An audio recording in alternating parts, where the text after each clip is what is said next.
Hello, what's up guys? How are you everyone? I hope everybody is well. Today I have one Mitsubishi Pajero and this car have a problem. You can see here AC on but AC light blinking. That's the problem, and today I will show you how you can solve this problem and why this happened.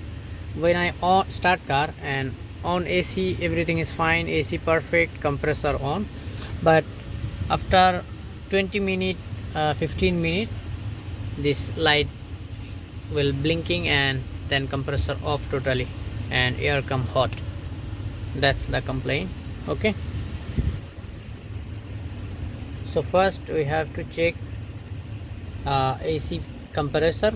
This is have a problem or not, it's stuck or compressor coil or not, and then we check in compressor relay.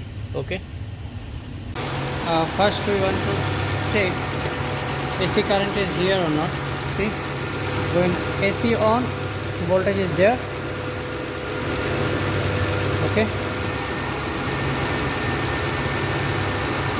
now I fix another relay.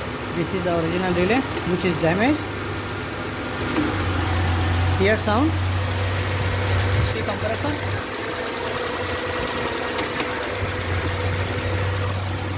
I replace this relay and compressor working.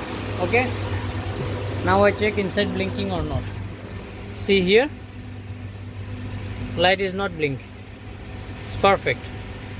So that's the problem. So if your car have same problem in AC light blink in Pajero, check this relay.